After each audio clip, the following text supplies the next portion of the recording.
All right, ladies and gentlemen, welcome to another live edition of the Global Reality right here on the Global Reality Radio Network with me, your host, Josh Reeves. This is the Thursday, June 25th, 2015 edition of the broadcast.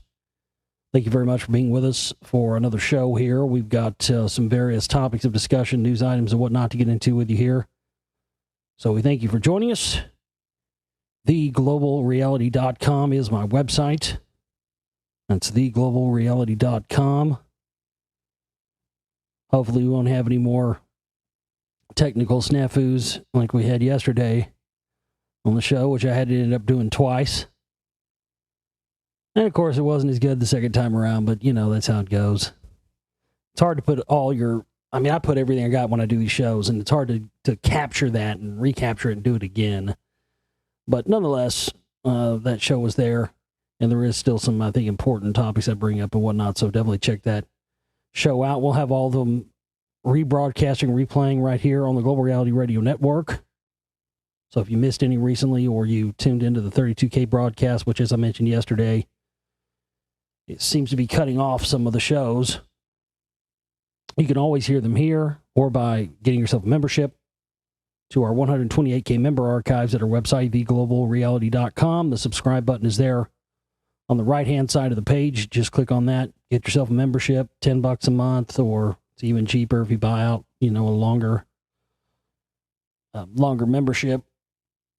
And now that we're back up and rolling here, we will have regular shows without as many gaps in between. So there you go. That's how you can listen to the show. Also, always check our Facebook page, which you can find most of the important things that pertain to finding the new shows and supporting our work can all be found on the right-hand side of theglobalreality.com. We've got our June 2015 fundraising banner up there. We've got to get operating costs paid, so we need to meet that goal, folks. So go there now, and that enables us to be able to provide, and will continue to enable us to provide at least an option where people can hear the show free of charge. And the only way we're going to be able to do that each month is if we meet our goal every month, every penny of it, not one penny less. And then we're able to keep this rolling. If not, we're going to have to go back to the option of members only and all that stuff. And I don't want to do that. I want everybody to have an opportunity to hear the show. So please go there and make your contribution. Also, speaking of our Global Reality Facebook page, if you scroll all the way down on the right-hand side of the page there, you'll find the link to that, and that will always have the most recent posts there, so you can just even see them from the little widget on the side of the website. And whenever new shows get posted, we post them there first and in the members archive, so you should be able to be finding the new shows. I say this because we're not able to get the website updated with all the new shows and the new stream links and all that stuff right now. So if you're trying to find the link to listen to the show on the stream or to hear the archive stream, they should be up there at the Facebook page, and then we'll hopefully have those up for you very soon on the website. So right now it's kind of difficult to find those. You can also go to the comment section of the most recent show videos that I posted up on our YouTube channel, and in the read more section, there's links to all the stream and the 32K archives and all that. But again, we've got to have your help to do this. This is how we're going to keep this going. This is the original model I started doing back in 2009. It worked for many years. I believe it can work again, but it takes everybody chipping in something, anything. But as it stands right now, we'll have 600 or 700 listens on a show within 2 or 3 days of it being posted, and then we only have 1 or 2 people contribute. That's just not going to get it done. So do your part and contribute to our work today. You can also get downloads of all my films and a lot of the audiobooks and stuff we've done there from our download shop right there in the middle of the page at theglobalreality.com. It says purchase all of Josh Reeves' available documentaries, including the latest volume of The Lost Secrets of Ancient America, along with all the audiobooks. So click on that and you can have at it buying yourself downloads. You can also pre-order your copy of my newest film that I'm working on. I hope to have done sometime in the next, hopefully the next month or two. The Spellcasters, Who Controls Hollywood. And boy, if you've seen that Jim Mars clip, the connections I found back to Scientology and the Truth Movement, it's just unbelievable. It was the missing piece. But this film's going to cover it all. It's going to give you, I think, it's really been a big eye-opener for me. It's just the whole history of Hollywood and where it started and how it started and what they did in the beginning and at what point it became, essentially government controlled and used as the government propaganda machine.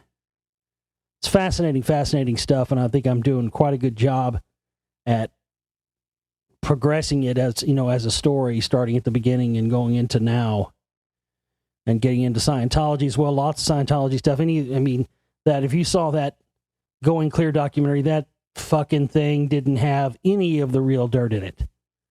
They mentioned the Crowley thing for like 2 seconds. Well, everything that film was missing and didn't tell you about Scientology, the real important stuff of why you should be informed about that group, is going to be in this film. And of course, it's not going to get the hype or the media attention that Going Clear got. Of course not, because those people are not interested in telling the real truth. And a part of me thinks that film was almost a recruitment tool, don't get me wrong, it had some dirt in it, it had some good stuff in it, but it didn't even scratch the surface. And the stuff that I'm talking about is not theory or anything else.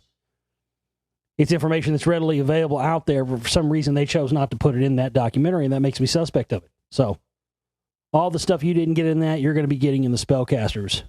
We'll also get into similarities between suspicious deaths. We'll look at this stuff, really connecting all of this to the whole Grand Master Plan and the CIA and everything else. It's going to be a fucking amazing documentary.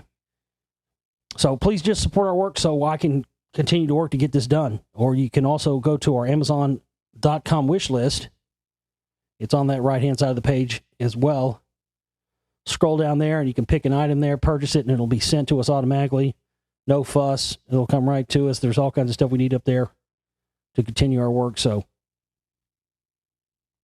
please figure out a way to help us out if you can.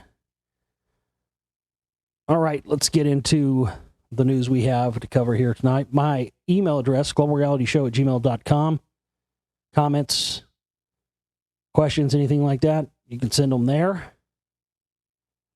I talked last night on the broadcast about how the current attempt to engineer a race war in this country is something that I told people were coming back in 2008.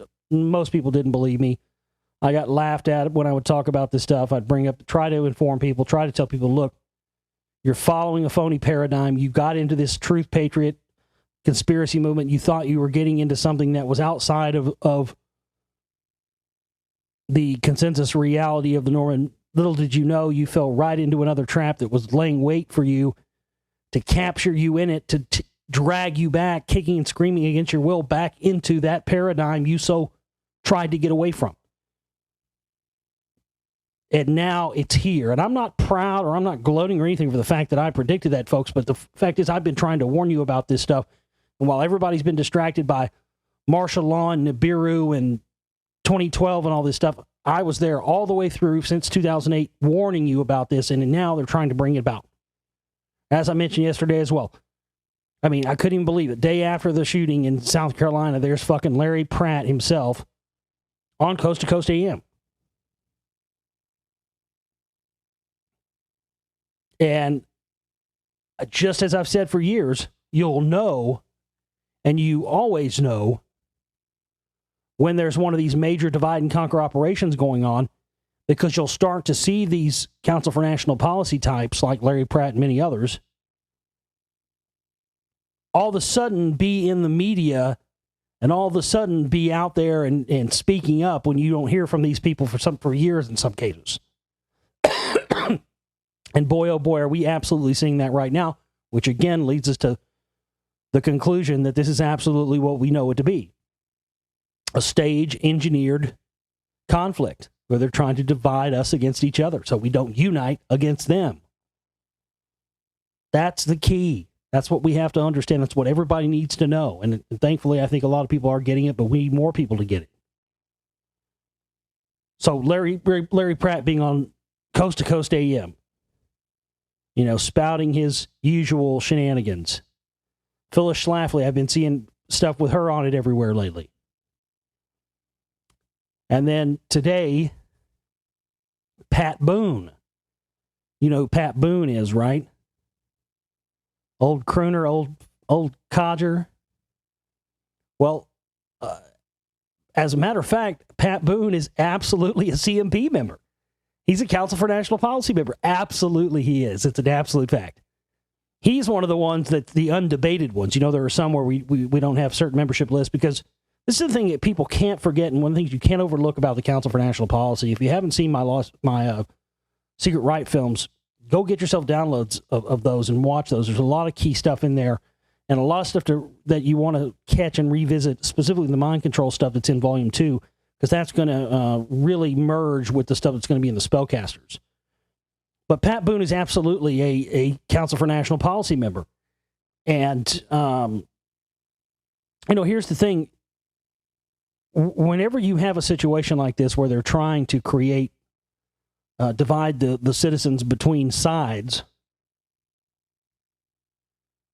one of the classic things they do in these psychological operations is they have the people who are trying to bait people into doing this, that they use to bait people into these conflicts. Oftentimes they say things that you, in some cases, may agree with or sound okay. Pat Boone accuses President Obama of slandering the American people by referring to police killings of black men as racist. Pat Boone has slammed President Obama for calling crimes against black people racist. The 81-year-old singer and staunch Republican said language slanders the American people. The nation, he insists, has largely moved past racial prejudice and demonstrated that by electing Obama twice. But the president's references to America's past record of segregation, he says, are dividing the country rather than uniting it, remarking these claims against our country have been a sad trademark of your presidency. His incendiary words came in a furious open letter on conservative site WorldNet Daily. And, of course, WorldNet Daily, another Council for National Policy controlled website. Jerome Corsi of WorldNet Daily, open Council for National Policy member. Some of these guys get all worked up when you ask them about them. They get nervous and sweaty and fucking run away from you. And it's other guys are like, oh, yeah, I'm a member. Absolutely. This had the other. Jerome Corsi was one of those. I went up to him one time and asked him about it, and he was happy to talk. He was happy to talk to me about it. Happy to say, yeah, I'm a member, and it's secretive, and yeah, we don't make our membership lists secret. I mean, they're more secretive than the Bilderberg Group. We get membership lists. We know who are those at those meetings every year. We don't know who are at these CMP meetings. And these guys, and the reason is they're in there fomenting the phony opposition. When you look into who founded the Council for National Policy, we see multiple examples of people who were former Council on Foreign Relations members. People that have ties back to Fabian socialist societies out of England.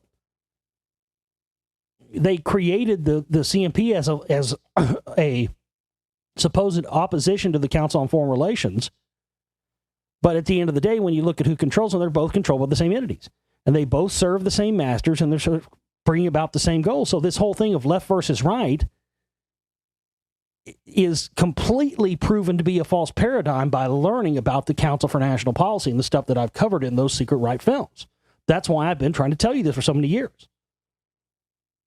So let's look at what Pat Boone said here. I agree. I actually say I have to agree with him. I think I agree with you that it's wrong to say that every time a black person gets shot and killed by a cop, that in every single case it's racist.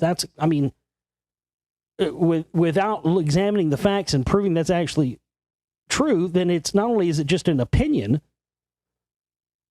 but it's an opinion not based on fact that is put out there to the general public by the President of the United States, and it's only done so to get a reaction. So this is an instance where, you see something like this, and you might, as I do, say, well, okay, I could see a bit of truth in that. I kind of agree with what he's saying here. But the moment you do that, you are automatically, whether you like it or not, placed on a side. Doesn't matter if you know the false, phony left-right paradigm is bullshit and you know left versus right of control. As soon as you say, I can see his point there, and that's what these guys are designed to do. That's why they put these guys out there to make these kind of comments, so then people are further divided and further brought to a side. And so that's the biggest thing that people have to be aware of, is these people are slick, man. They say stuff that you agree with, so you'll get on board with their ideologies, not knowing that they're leading you down a path that's going to be your own destruction, while they fly out on jets while the shit's going down. And these guys in the CMP, they have been talking this up and wanting to do this for years. They tried to get it's funny because when these guys operate the most, they operate on one level when there's a Democrat in office, and when the Republicans are in office, they operate on a completely different level. For instance, when there's a Democrat in office, that's when you start to see the most of these phony, like the McVeighs and all this stuff. They tried doing this stuff back in the 90s under Clinton. Bob Barr himself admitted in his book that the Council for National Policy cooked up the plan to impeach Clinton in their meeting. And with Bob Barr's connections to the CIA, and you look at the other connections of all the people involved in the CIA and the CMP, this is when you start to see that these guys are working through these supposed groups that are operating under the guise of a think tank or a discussion group like the Council for National Policy.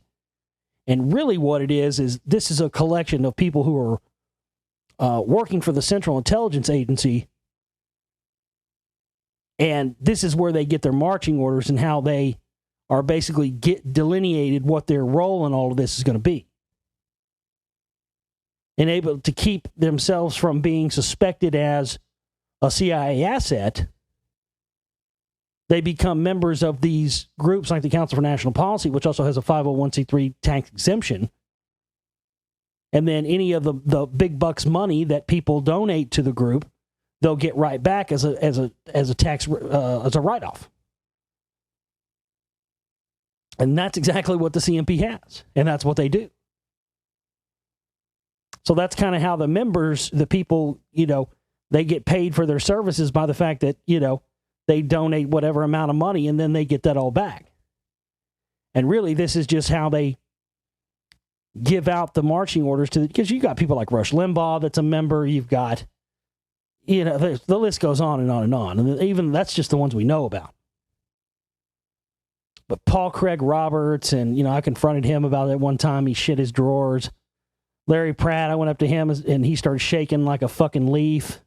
He thought I was coming for him. These guys, they either piss themselves with fear.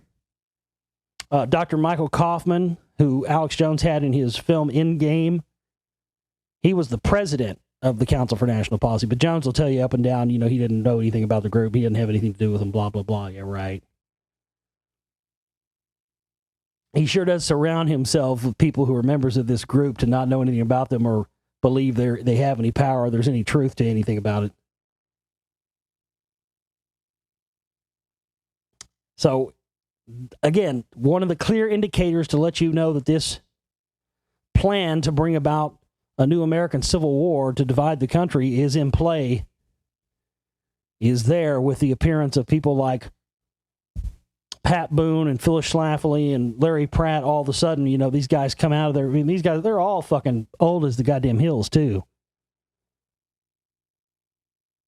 Pat Boone's old as the hills. Phyllis Schlafly's old as the hills. Schlafly's an interesting one because boy, if she ain't a reptile, I'll kiss your fucking ass.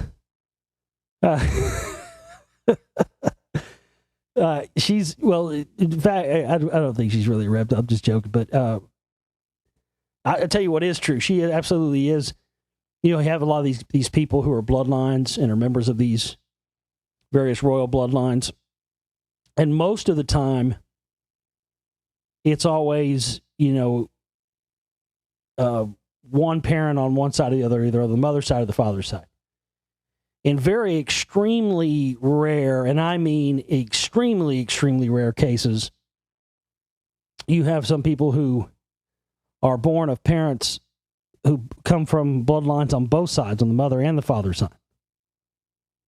And Phyllis Schlafly comes from not only the Bruce bloodline, but the Stewart bloodline as well, and she can trace her lineage all the way back to fucking William Wallace, the Braveheart, on back to, supposedly on back all the way to Jesus and stuff like that. And when I went to this meeting back in 2008 where Phyllis Schlafly was there, and I shot footage of her for Secret Volume 1, it was the luncheon with Phyllis Schlafly, and I was set up in the front and had the camera set up and everything. I've never seen anything like this. When she walked in the room, folks, everybody stood up. Everybody stood up and applauded as she walked in. I mean, like, it was like like she was the Queen of fucking England. And at the time, I didn't know the stuff about her family, her lineage yet. And boy, once I found that out, it all made sense. I mean, I've never in my life been in a room. I mean, you see it on television or whatnot. You see footage of the royals and stuff at these ceremonies, but I'd never in my life been in a room and actually seen someone walk in the room and seen everyone in the room rise as if royalty had just entered. And when I found out that she's, a bloodline on both sides of her family, maternal and paternal bloodline, it all made sense. So that's what we're dealing with these people. These are serious, involved people who have a stake in things going the way, and they're the phony controlled opposition. But they want this stuff to go the way it's going as much as the people that are pushing it do. And that's what everyone needs to understand.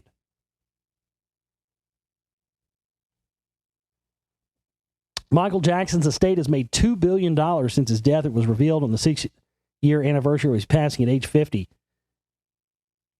Again, follow the money. Look at how many of these deaths. There's so many of these celebrity deaths where it's always the hangers-on and family members and stuff. And people, just like the Cobain thing. I mean, follow the money. Kurt Cobain was worth a few $1 million while he's alive. Now his estate is in the $1 billion range. There's more money made off these people after they're dead. I mean, Paul Walker dies before the last Fast and the Furious film is made, and that film comes out after he's dead, and it makes more money than any movie he ever made while he was alive. I mean, do the math, folks. These corporations that own the movie and film and television and music industry don't see people as human beings. They see them as assets. And dead or alive, it doesn't matter to them. They're going to make money off of them either way. And in some cases, they can make more money off a dead star than they can off an alive one. And that's the reality that we live in. And again, if you can't see that, or you refuse to see that, you need to get your head out of the sand. Just because you want to pretend it doesn't exist isn't going to make it go away.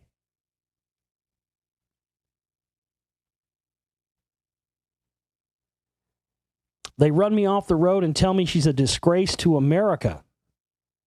Shocking abuse hurled at mother of 5-year-old disabled girl for naming her daughter Isis after the Egyptian goddess. Here we go. I was wondering when this was going to start happening. Boy, I tell you what, we have just been brainwashed into a country of little fucking ninnies, haven't we? And that's exactly where they want us. Little fucking ninnies that are worried about shit we shouldn't be worried about. Meanwhile, Rome is burning. That's exactly where they've got us at. I thought about, I've been thinking about this for a while. I was wondering how long it's going to take. I know a lot of alternative religion type people, pagans and New Age and spiritual type people. And, I think that you have the right to name your child whatever you want to name your child. If you want to name your child fucking Bobo Tiddlywinks poo-poo stick, then by God, you have the right to name your kid that. And that's supposedly what our country was supposed to have been founded on, was the right and ability to name your kid doo-doo fuck stick if you want to name your kid doo-doo fuck stick. I named my first kid doo-doo fuck stick, and then my second kid shit sandwich Sam. If you want to do that, you want to be the idiot that does that, my God, you have the fucking right to do it. If you want to name your kid, because I mean, there are a lot of people who are into, the different elements of things that are out there, whether it be the pagan community or New Agers or whatever you want to call it. So you get a lot of people then that name their kid, Moon Unit and shit like that, fucking ISIS, Inanna, any of those, Demusy, I've seen that. I mean, people name, but this thing where they don't even know where ISIS comes from, they don't even know that it has nothing to do with this phony Mossad-controlled terror unit called ISIS. I mean, it just shows you how far that we've slid, folks. Trying to run a woman off the road in America for naming her kid ISIS. I mean, that's as asinine as let's take the Confederate flag off the General Lee from the fucking Dukes of Hazzard. I mean, give me a break. What in the shit does that have to do with shooting? What does taking down some statue of General Lee have to do with this shooting? It was all staged and fake bullshit anyway. I mean, give me a break. And as soon as we succumb to this, folks, that's when they've got us, and we're pretty much almost already there. A family has been targeted with abuse after naming their daughter Isis. Having struggled to conceive, Ciara and Jacob Martinez named their firstborn after the Egyptian goddess of fertility because it was a miracle. Well, they had an even better reason to name her that then. That was that, they didn't just pick that name because they're into Egyptian mythology or something. They picked that name because they didn't even know they were going to be able to have a kid. Isis Isabella Martinez, now 5 years old, has since been diagnosed with a rare neurological disease, which Ciara says makes the name all the more appropriate. But since the rise of the Islamic State of Iraq and Syria, commonly known by the acronym ISIS, strangers have taken to hurling insults at their family, branding the innocent girl a disgrace to America. Wow. Right, so the little girl is a disgrace to America, or the General Lee having the Confederate flag on it is a disgrace to America, but killing and labeling your own citizens who speak out against government as terrorists, no, that's not at all un-American. That's really American. All right.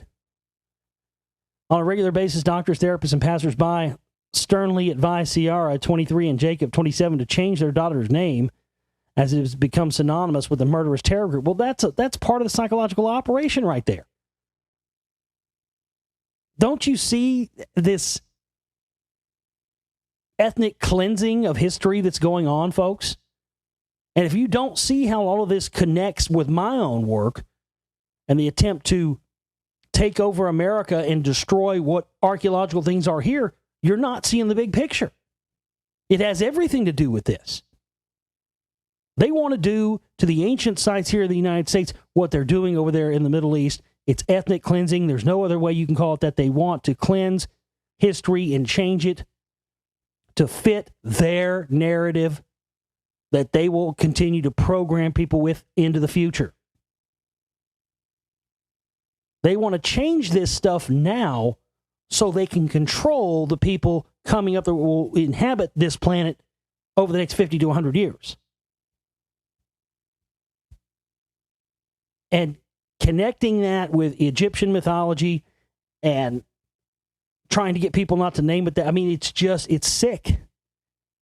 The fact that they named this Mossad-controlled terror group ISIS, again, is a psychological operation of itself. They did this to take away the power and take away and associate Egyptian things with evil, associate anything from the past that doesn't fit into their narrative as evil and worth destruction. The same thing that they did after Manifest Destiny in this country. They claimed that everything the Native Americans did were savages and it wasn't worth preserving, and they got everybody behind its destruction.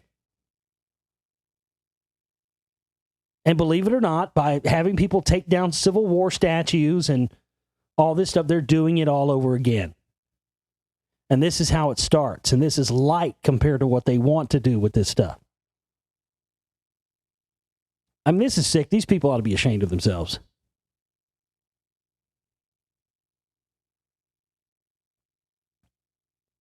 Now, one of their friends was even investigated by the FBI on suspicion of terrorism.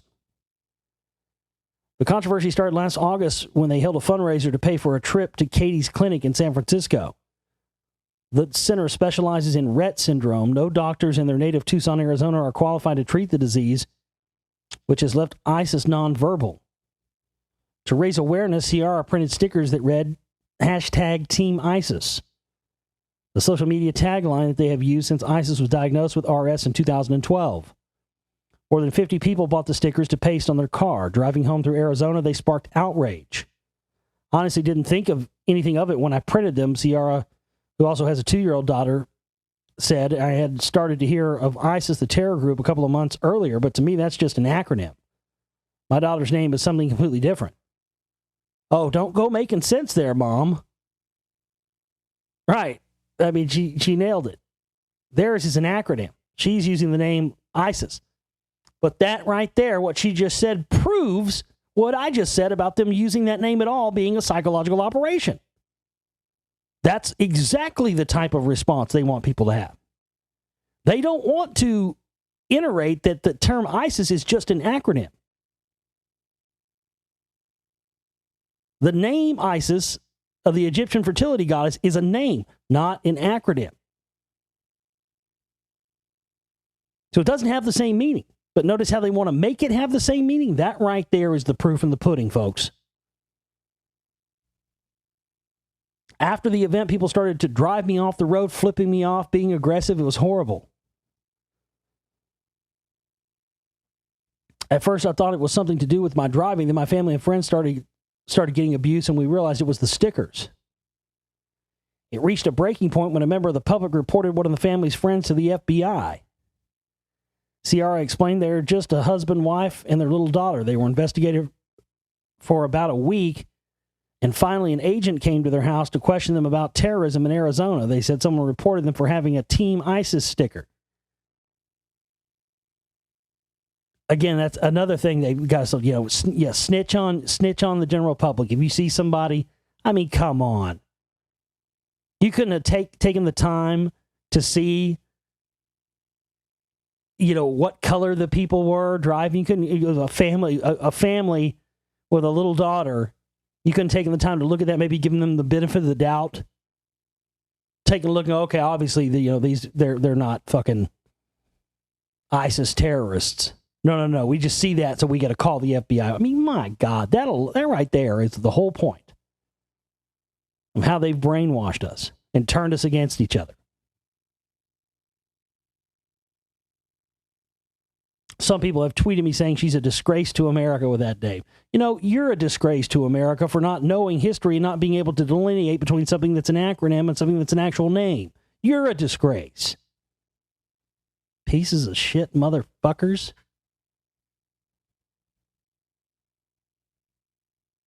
Can alien worlds be brought back from the dead? Astronomers spot a planet that has mysteriously regained its glow. These are so-called rejuvenated planets and are up until now have been only hypothetical. For a planet, this would be like getting a facelift. After years of growing old and inhospitable, a massive planet could, in theory, be given a new lease of life. These so-called rejuvenated planets are only hypothetical, but new research has found one potential candidate that appears to look billions of years younger than its actual age. Well, that just makes total sense that would happen. I mean, if you've got the conditions for life on a planet are going to depend on its distance from whatever star it's orbiting. So as we now know, planets move and sometimes change orbits. Planets are more like floating ships than really, these planets as we think of them. So, of course, it's no surprise that would be possible. Move it closer in, and you might have, you start gaining more heat. You're going to have more organisms that are going to be able to grow. More of the gases you need to create an atmosphere. Makes total sense. Another ex-Scientologist writes a scathing essay about why she left the church. Scientologists have no boundaries and their cruelties exclude no one. And I saw this one coming for quite a while. I've heard stories. This is the wife of actor Jason Lee. Actress Carmen Llewellyn spent 8 years immersed in the Church of Scientology. Since leaving, she penned an essay for Gawker entitled Why I Left Scientology that details her troubling history with the religion. The reality of Scientology is deceptively hidden and cleverly disguised. When I look at Scientology today, I have to forgive myself for not seeing through the manipulation sooner. She writes, it hasn't been easy, but I've realized that the religion is built on a foundation of violence. And that violence is part of the trauma-based mind control, absolutely. Carmen's ex-husband, actor Jason Lee, introduced her to the church. Boy, I tell you, it was Jason Lee, funny story. I actually met Jason Lee quite a few times when I was a teenager, when I was probably between the ages of 11 and 13. This is long before he was into acting. He used to be a professional skateboarder. And I used to go hang out at I used to be a little skateboarder when I was a kid. And we used to have a skate park here in Dallas called Jeff Phillips Skate Park that was run by another famous professional skateboarder, Jeff Phillips. And me and my buds used to go skate at this skate park. And since it was run by Jeff Phillips, and he was a well-known professional skateboarder at that time who later allegedly committed suicide, he would have a lot of big names would come there to skate this park because he created this one-of-a-kind park, designed it himself. And at that time, there weren't a lot of things like this in the late 80s.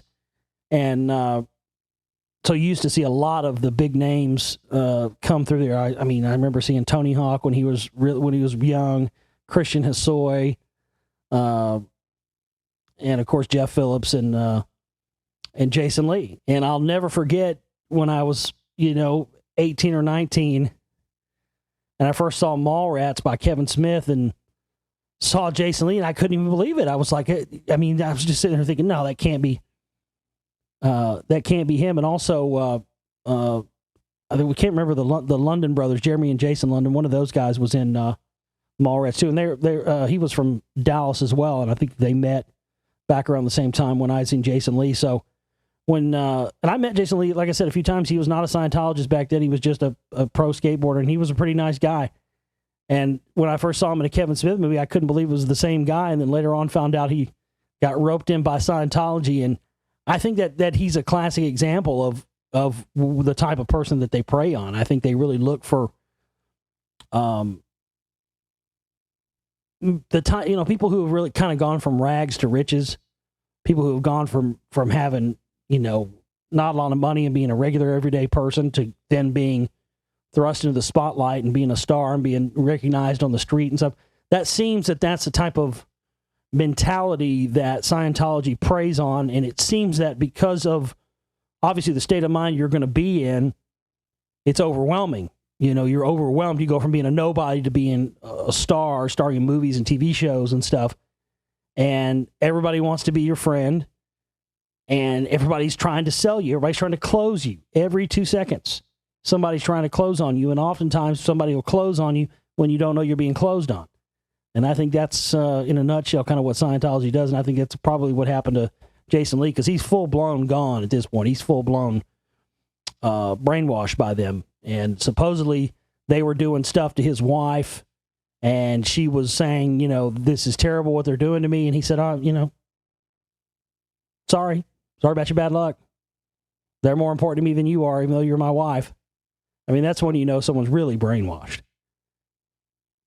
When Carmen, 41, first set foot in the church's Celebrity Center, At the age of 20, she described getting a horrible feeling, but she pursued the religion to save her marriage. When I think back, I believe a part of me knew that if I didn't accept Scientology, the marriage would be over before it even started.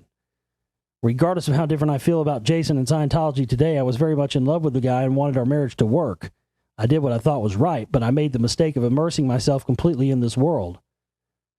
I did what so many other people who joined Scientology do. I lost all sense of individual identity in the name of the cult. As we kept going, it occurred to me how unreal and expensive Scientology was going to be. Adding that she realized the membership would cost her upwards of $50,000. To me, Scientology seemed more of a surreal lifestyle for the privileged than a kind of a belief system. However, she wouldn't dare express her feelings. You'd never think that speaking your mind could get you in that much trouble, but if you knew what the average Scientologist's perspective was on friendships, you'd understand. In Scientology, your friend can become your worst enemy overnight. In her essay, she describes the awful sensation when her closest confidants, including actress Jenna Elfman, turned on her after she was deemed an SP, or suppressive person. A suppressive person, the worst thing that you can be in Scientology. Yeah, they just... You'll hear them. They're sly about it too. They won't call somebody a suppressive person. They'll just say, "Oh, that person's an SP that." They use all this sly terminology. It's kind of like they're talking between themselves. You can learn to pick up on it when you learn the terminology. I've heard people saying, "Well, yeah, that person's an SP." I've heard that in videos and stuff. Even her former husband sent her a disconnection letter. Carmen goes on to claim that Scientology has a sophisticated intelligence agency known as the Office of Special Affairs. Yes, I'm covering that in my film. That goes back to the Crowley days. And it goes back to the L. Ron Hubbard days. Back when he was going and sent by the OSS to England to infiltrate the Crowley organizations to bring back their techniques to be used in the MK Ultra mind control program. And it's not debated. Yes, he built his own little intelligence gathering group based off of stuff that he would get during these auditing sessions, and he was selling off secrets to everybody, from the Russians to the Chinese to everybody. Scientology has a sophisticated intelligence agency known as the Office of Special Affairs, which is essentially a complex system dedicated to ruining the lives of those it sees as enemies in any way possible. She says that members of the church skirt the law and use methods like electronic surveillance and cell phones to monitor a person's every word and every move. It's not the first time we've heard this allegation. Tom Cruise purportedly bugged Nicole Kidman's phone while they were married, and it's been said that he did the same to Katie Holmes. When she finally left, Carmen said her world basically shattered. Nothing that I ever knew was ever the same. I lost every friend and source of love I knew besides my family in Georgia, 3,000 miles away. I was completely on my own and none of them cared. What did I expect to happen? What I didn't expect to happen was that Gay, a Scientologist, would get my agent at United Talent Agency to drop me. Or at least that's what she told me in her disconnection letter I received, so I have no way of even getting work. I was supposed to start over. See, that's what they do. That's what they do. If you leave, then they just ruin you. Carmen, who now lives in Atlanta with her partners and twins, say that she is speaking out now to help other survivors who had suffered through the experiences of predatory cults. And again, this Scientology is 100% in bed with the United States government, with the Central Intelligence Agency. They have from the beginning. I mean, look at Miscavige prancing around these little military-type uniforms. That's when you know, folks, when you see these guys wearing military uniforms and seeing that the terminology used in MK Ultra is exactly the same in the various OT levels of Scientology. It's so crystal clear once you finally see the real truth of it. And like I said, it's beyond anything they mention in that fucking Going Clear documentary. Anything that doesn't mention the connection of Scientology to the CIA, anything that doesn't mention that at all, absolutely is a shill outlet of information. It's a shill movie or a shill documentary or whatever you want to call it. The number one key connection to unravel the CIA. The Scientology is the connection to the CIA. Because if they weren't working with the CIA and they weren't working with the government, working with the full sanction of the United States government, folks, they would have already been shut down.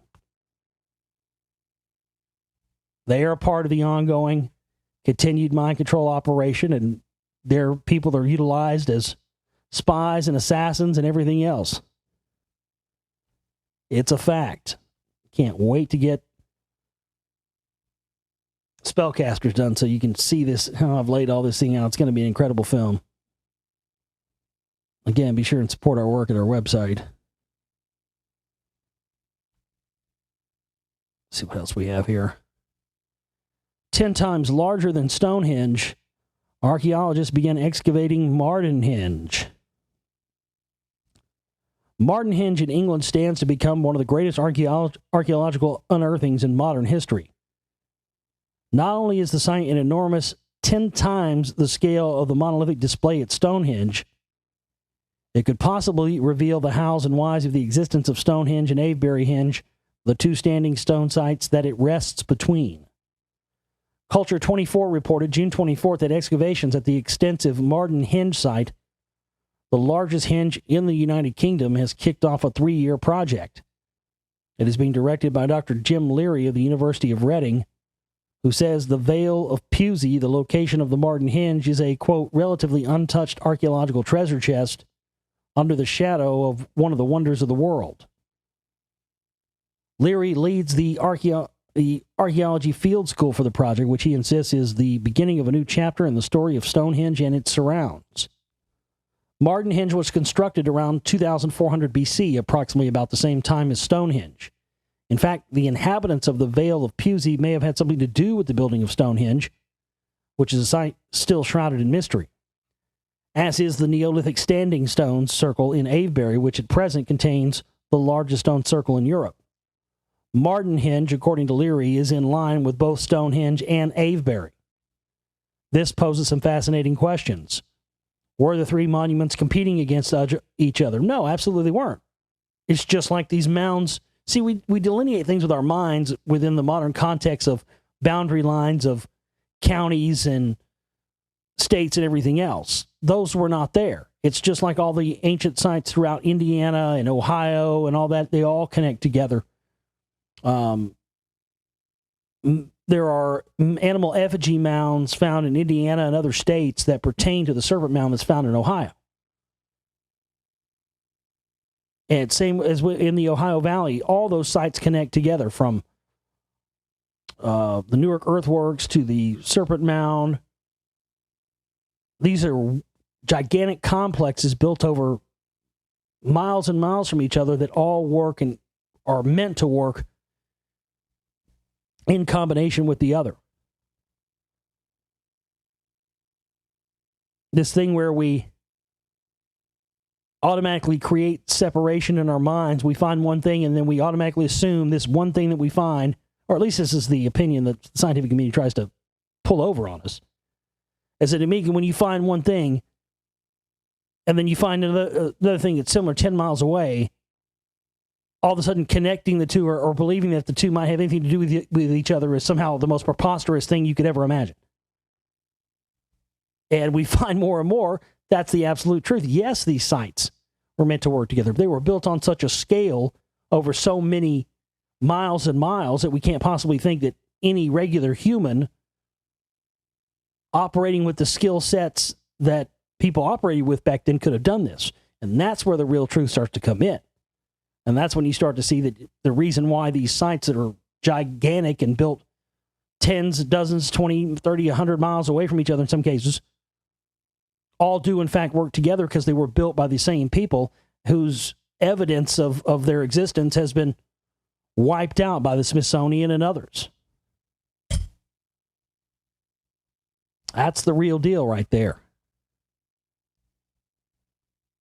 The 30,000-pound bomb that could be used against Iran's nuclear facilities boggles the mind.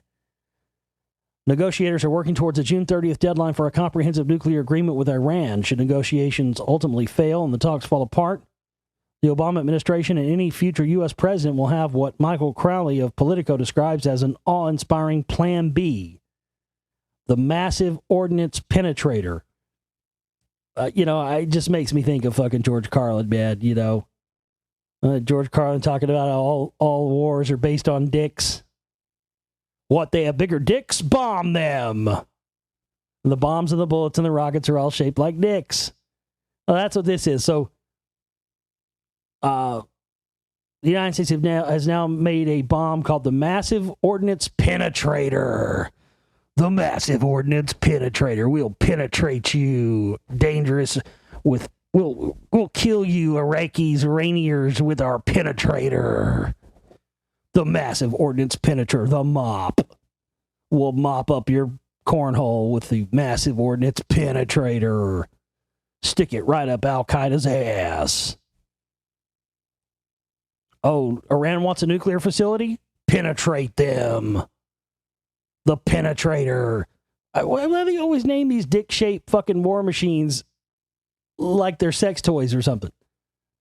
The Massive Ordnance Penetrator. I mean, this thing looks like a goddamn gigantic fucking dildo.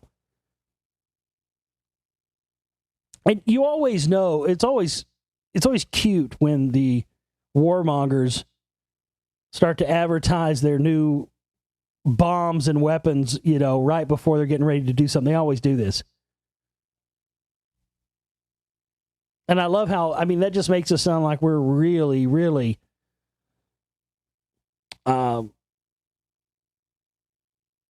diplomatic about our relations with Iran. Should the June 30th deadline for their nuclear agreement fail, we can just drop one of these on them. Here you go, folks. Take a look at this. We have the Penetrator. Do you have a country that doesn't agree with your policies? Penetrate them. Shove this thing right up their cornhole. They'll never disagree with you again, and they'll never want a nuclear facility. Just penetrate them. Every goddamn country in the world is going to be lining up for one of these motherfuckers. That's how it's all going to end, isn't it? The world's going to come to its end not by tidal waves and asteroids and aliens and everything else. No. Giant dick-shaped things flinging through the air at each other. We killed each other with giant penis-shaped weapons. Get off the dick. That's what it is. These guys that run the planet, man, they're all so obsessed with dick. That's why they have places like the Bohemian Grove where they can go out there and do their gay sex rituals. You never see a bomb or something dropped on a country that looks like a vagina, do you? That's what I want to see. I want to see them drop something on a terrorist country that looks like just a big fucking hairy vagina. You don't even have to have any gunpowder or anything like that. You just drop that motherfucker. They see that thing coming out of the sky, dude. There's no way they're going to want to do anything shady after that. Imagine a 20-foot long, 15-ton hairy fucking vag coming out of the sky, dude. You're going to fucking drop your weapons immediately. They wouldn't have to make that thing explode. You see that thing coming, you're going to think it's the end of the fucking world. 30-foot hairy vagina comes flying at you out of the sky, dude. You're just going to fucking cower down and give up. There's no way you could have any hope of seeing something like that coming flying at you. So that's how we know that this is not about, warfare is not just about disarming someone or keeping them from doing something. It's about genocide and death and everything else. Otherwise, we wouldn't need giant penis-shaped explosives to get the job done. We just take big, fat, hairy cooters, 60 foot long and 15 tons, and fly them at countries, and seriously, you would give up. You imagine walking out your door to get your fucking paper and seeing a 30-foot long, 15-ton vagina flying through the sky? You can get down on your knees and pray to God. Good Lord.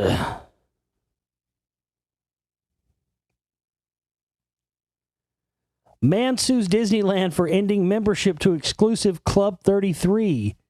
If you're not aware of what Club 33 is, it's at Disneyland in Anaheim, California. It's been there since the beginning. It's an exclusive members-only club, Club 33, and a lot of the members are Freemasons. One of the original members of the ultra-exclusive Club 33 at Disneyland has sued the theme park, claiming that his annual membership was unfairly terminated. Joseph Cosgrove, 84, of Lake Forest, describes himself as one of the first 100 members of the private club that has operated in Disneyland's New Orleans Square since 1967. But he said in a lawsuit that Disneyland ended his membership after a friend auctioned charity passes that Cosgrove provided. Well, come on, dumbass. Don't break their rules. At least they didn't cut your fucking tongue out like the Masons do. Club 33's rules forbid members from auctioning off membership passes to charities, according to the lawsuit. In the lawsuit filed in the Los Angeles Superior Court on Monday, Cosgrove said he didn't realize that his friend had auctioned off the passes, but claims that Disneyland should have put his membership on temporary hold to give him time to appeal. And yeah, they get served better quality everything in there. That's why they have this. Walt Disney built it so, the high rollers would have a place where they could come in and eat better quality food, better quality water and drinks and everything than the rest of the general public would get. And, of course, they didn't, at that time, think anybody would pick up on the Masonic implications of it being Club 33 and Walt Disney's connections to Masonry and all that stuff. But, yeah, that's hilarious. He's got his all panties in a bunch about it. How the feds asked me to rat out commentators or commenters. This is very interesting. Apparently now the United States government is actually asking for personal information of people who leave comments on articles about things that may run counter to the official narratives. This is, if you thought it was out of control already, this just takes it to its umpteenth level of ridiculous. Reason.com, the website I edit, was recently commanded by the feds to provide information on a few commenters and not discuss it. Here's why we're speaking out. Is there anything more likely to make you shit your pants out of a mix of fear and anger than getting a federal subpoena out of the blue? Well, yes, there is. Getting a gag order that prohibits you from speaking publicly about that subpoena and even the gag order itself. Talk about feeling isolated and cast adrift in the home of the free. You can't even respond honestly when someone asks, are you under a court order not to speak? Far more important, talk about realizing that open expression and press freedom are far more tenuous than even the most cynical of us can imagine. Even when you have done nothing wrong and aren't the target of an investigation, you can be commanded, at serious financial cost and disruption of your business, to dance to a tune called by the long arm of the law. This all just happened to my colleagues and me at Reason.com, the libertarian website that I edit. On May 31st, I blogged about the life sentence given to Ross Ulbricht, the creator of the dark website Silk Road, by Judge Catherine Forrest. In the comment section, a half dozen commenters unloaded on Forrest, suggesting that, among other things, she should burn in hell, be taken out back and shot, and in a well-worn internet homage to the Coen brothers movie Fargo, be fed feet first into a wood chipper. The comments betrayed a naive belief in an afterlife and karma, were grammatically and spelling challenged, hyperbolic, and completely within the realm of acceptable internet discourse, especially for an unmoderated comment section. Like other websites, Reason is not legally responsible for what goes on in our comment section. We read the comments sometimes, but don't actively curate them. But the U.S. Attorney for the U.S. District Court of the Southern District of New York thought differently and on June 2nd issued a grand jury subpoena to Reason for all identifying information that we had on the offending commenters. Things such as IP addresses, names, emails, and other information. At first, the feds requested that we voluntarily refrain from disclosing the subpoena to anybody. Out of a sense of fairness and principle, we notified the targeted commenters who could have moved to squash the subpoena. Then came the gag order on June 4th, barring us from talking about the whole business with anyone outside our organization besides our lawyers. You can read a detailed account of how events, including the lifting of the gag order, played out here. As the legal blogger Ken White of Popat has argued, the episode is plainly a huge abuse of power. So this is exactly what they want to do. Hey, look, don't get me wrong. Trolling is out of hand, and, there ought to be some accountability, I believe, for people who make phony statements against people in order to slander them, on message boards and comments, stuff like that, stuff that's patently false and untrue and hurt somebody's livelihood. Okay. But, the rest of this stuff where people are just, in an monitored forum, and then the government coming in and asking for their information. I mean, that's right up there with Alex Jones having keywords that are in his comments on all his articles. There's keywords, Knights of Malta, different ones. If you type anything that has any of those keywords in it, your comment will not be posted. And generally, it's anything that runs counter to his narrative. I've had people reporting this to me for years. It's absolutely true. And so, again, that's when you start to see those same kind of tactics being used in the independent media that are used by the mainstream media. That's when you start to get a pretty good indicator of who's working for who. Not really hard to figure that out now, is it? So that's interesting stuff there, for sure. TheGlobalReality.com is my website. On the right-hand side of the page, we have the Global Reality June 2015 monthly operating costs. We need to meet our goal, folks. Go there today and make a contribution ASAP.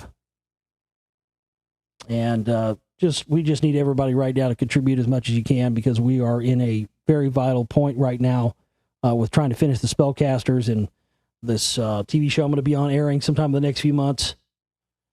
We got to get it done, folks. We want to continue to provide the show for free of charge with everybody out there and give everybody an opportunity to hear it. So go there and make a contribution to our work. Get a membership. Do whatever you can right now, today.